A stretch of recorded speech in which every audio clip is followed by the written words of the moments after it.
नमस्कार, आप सभी का स्वागत है एनएस लाइफ न्यूज चैनल में। मैं राधा देवी ले चलती हूँ कुछ खास खबरों की। उत्तर प्रदेश की राजधानी के आसपास में बढ़ती वैश्विक गर्मी, जलती धरती, परेशान जीव जंतु और बिगड़ी बायोलॉजिकल क्लॉक आज मनुष्य विज्ञान की ताकत के भरोसे चांद तारों पर पहुंचकर ऊंचाई की पराकाष्ठा और समुद्र की तलहटी में पहुंचकर गहराई की पराकाष्ठा नापने में तो सफल हो गया है, परंतु विज्ञान और मनुष्य दोनों प्रकृति से हार रहे है। बढ़ता वैश्विक तापमान आज जहां चारों ओर चिंता का विषय बना हुआ है, क्योंकि हम विज्ञान का प्रयोग करके सुख सुविधाएं तो बढ़ा ले रहे हैं, परंतु उसके नकारात्मक प्रभाव मानवता के लिए खतरा साबित हो रहे हैं। पूरी पृथ्वी के विभिन्न देशों सहित भारत में भी रोज ही हम पृथ्वी के औसत तापमान में धीरे धीरे वृद्धि की घटना को देख रहे हैं। ये बढ़ता तापमान मुख्य रूप से मानवीय गतिविधियों के कारण ही है, जो वायुमंडल में ग्रीन हाउस गैसों को छोड़ते हैं। सर्वविदित है, पृथ्वी के वायुमंडल में ग्रीन हाउस गैसें जैसे कार्बन डाइऑक्साइड, मीथेन और नाइट्रस ऑक्साइड मौजूद हैं, जो सूर्य से आने वाली गर्मी को रोक लेती हैं, जिससे पृथ्वी ग्रह जीवन के लिए पर्याप्त गर्म रहता है। मानवीय गतिविधियां जैसे जीवाश्म ईंधनों का जलाना, वनों की कटाई तथा औद्योगिक प्रक्रियाएं वायुमंडल में बड़ी मात्रा में ग्रीन हाउस गैसों को छोड़ती है, जिससे ग्रीन हाउस प्रभाव तीव्र होता है तथा ग्लोबल वार्मिंग होती है और पृथ्वी जरूरत से कई गुना ज्यादा गर्म हो जाती है। आज बहुत आम भाषा में हम सब अपने घरों में फ्रिज, एसी, ओवन इत्यादि उपकरणों का प्रयोग कर रहे है, जिससे जाने अनजाने हम वातावरण को ग्रीन हाउस गैसों के रूप में गर्मी वापस कर रहे हैं। आज मार्च के महीने में ही सूर्य की तपिश कितनी बढ़ गई है कि हीट स्ट्रोक जून की जगह अभी महसूस होने लगा है। यदि विकास की दौड़ में हम अनुशासित नहीं हुई तो ग्रीन हाउस गैसों का बढ़ता उत्सर्जन भयंकर ग्लोबल वार्मिंग के रूप में मनुष्य के अस्तित्व के लिए खतरा साबित होगी। आज ग्लोबल वार्मिंग से निपटने के लिए ग्रीन हाउस गैस उत्सर्जन शमन को कम करना और जलवायु परिवर्तन के अपरिहार्य प्रभावों के अनुकूल होना आवश्यक है। इसके लिए जरूरी है कि हम जहां बहुत जरूरी हो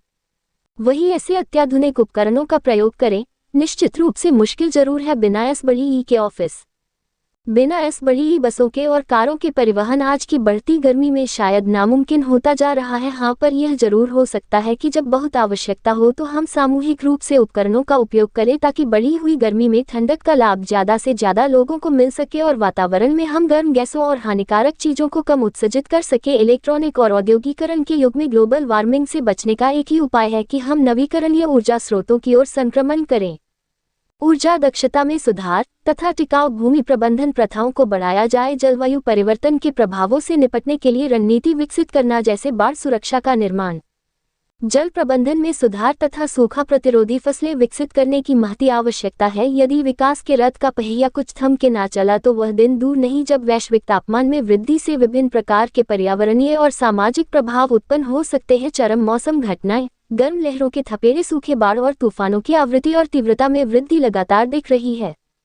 ग्लेशियर में तपन बढ़ने से समुद्र तल से वृद्धि, तापमान में वृद्धि के कारण ग्लेशियर और बर्फ की चादरें लगातार पिघल रही हैं, जिससे समुद्र का स्तर बढ़ जाता है, जिससे तटीय समुदायों के लिए खतरा पैदा हो जाता है। पारिस्थितिकी तंत्र में लगातार परिवर्तन देखने को मिल रहा है। पौधों और पशुओं के आवास में बदलाव से प्रजातियों के विलुप्त होने की संभावना बढ़ जाती है। मानव स्वास्थ्य पर प्रभाव भी बढ़ते तापमान और ग्लोबल वार्मिंग का प्रभाव देखने को मिल रहा है। गर्मी से संबंधित बीमारियों, संक्रामक रोगों के फैलने और खाद्य असुरक्षा का खतरा बढ़ जाता है। ग्लोबल वार्मिंग के तहत उत्सर्जित होने वाली मुख्य गैस से जो औद्योगिकरण और आधुनिकीकरण की देन है कि उत्सर्जन के प्रति यदि चिंतित नहीं हुआ गया तो कार्बन डाइऑक्साइड CO2 और मीथेन CH4 जैसी ग्रीन हाउस गैसों GHG के उत्सर्जन के कारण पृथ्वी की सतह के औसत तापमान में दीर्घकालिक खामियां हम मनुष्यों को देखने को मिलेंगे। साथ ही विभिन्न प्रकार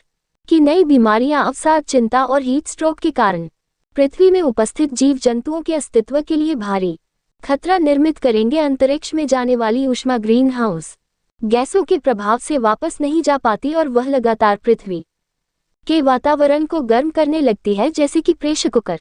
कहीं ऐसा ना हो हम भी पृथ्वी के इस वातावरण में अनजाने में एक ऐसे प्रेशर कुकर के अंदर उबालने के लिए बेबस हो जाए, जिसे हमने ही अपनी निजी जिंदगी की सुविधाओं हेतु बनाया था। इन गैसों की पृथ्वी में बढ़ी हुई सांद्रता गर्मी और तपन को स्थित करती है और यह मनुष्य के जीनिक संरचना को भी भविष्य प्रभावित करने की ताकत रखती है। सदी के उत्तरार्ध से ग्रह की सतह का औसत तापमान लगभग 1 डिग्री सेल्सियस बढ़ 2023-2024 में भी तापमान में अभूतपूर्व वृद्धि देखी गई है। मई 2023 से अप्रैल 2024 तक की अवधि अभी तक दर्ज की गई सबसे गर्म 12 महीने की अवधि थी, जिसमें वैश्विक तापमान पूर्व औद्योगिक स्तर से लगभग 1.61 डिग्री सेल्सियस अधिक था और एक बार पुनः इसमें वृद्धि लगातार जारी है। भारत की तापमान वृद्धि वैश्विक औसत से कम है। वर्ष 1900 के बाद से भारत के तापमान में 0.7 डिग्री सेल्सियस जबकि वैश्विक तापमान में 1.59 डिग्री सेल्सियस की वृद्धि हुई। ग्लोबल वार्मिंग वैश्विक तापमान में वृद्धि और हीटवेव की आवृत्ति का कारण बन रहा है।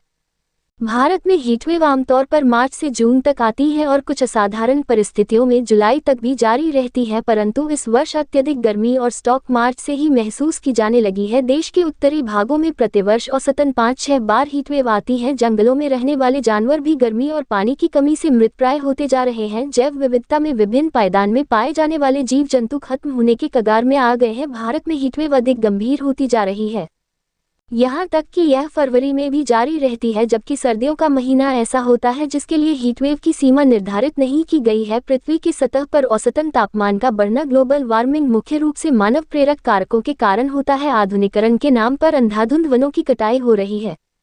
सड़क को चौड़ा करने के नाम पर बरसों पुराने पेड़ों को काट दिया जाता है। पृथ्वी का जलस्तर निरंतर गिरता जा रहा है। बड़ी ऊंची बिल्डिंग, चौड़ी होती सड़कें, आसमान में उड़ते हवाई जहाज, गर्मी के मौसम में भी ठंडा घर और कमरे, ऐसी युक्त गाड़ियां इत्यादि आमजन की सुविधा कहीं पृथ्वी के अस्तित्व को खतरे में तो नहीं डाल देगी? कहीं हमारा विकास पृथ्वी के अस्तित्व और जीव जंतुओं के लिए विनाशकारी तो नहीं हो रहा? जैसा कि सर्वविदित है और बच्चों के पाठ्यक्रम में भी पढ़ाया जाता है कि औद्योगिकरण में ग्रीन हाउस गैसों का अनियंत्रित उत्सर्जन तथा जीवाश्म ईंधन का जलना ग्लोबल वार्मिंग का मुख्य कारण होता है। हमने जो ग्रीन हाउस गैस वायुमंडल में बनाई उसने सूर्य की गर्मी को वापस जाने से रोक दिया है। इस प्रकार बनने वाले प्रभाव, जिसे ग्रीन हाउस गैस प्रभाव के नाम से जाना जाता है, अनियंत्रित और तीव्र गति से होती उत्सर्जित गैसें और इनसे उत्पन्न प्रभाव के फलस्वरूप पृथ्वी के सतह पर तापमान बढ़ रहा है। पृथ्वी के बढ़ते तापमान के फलस्वरूप पर्यावरण प्रभावित होता है, अतः इस पर ध्यान देना आवश्यक है। नीति निर्माता सरकारों को इस बात पर ध्यान रखना चाहिए और ऊर्जा के सदुपयोग, नियंत्रित उपयोग और भविष्य के लिए सुरक्षित सीमित उपयोग हेतु कड़े नियम कानून बनाने चाहिए।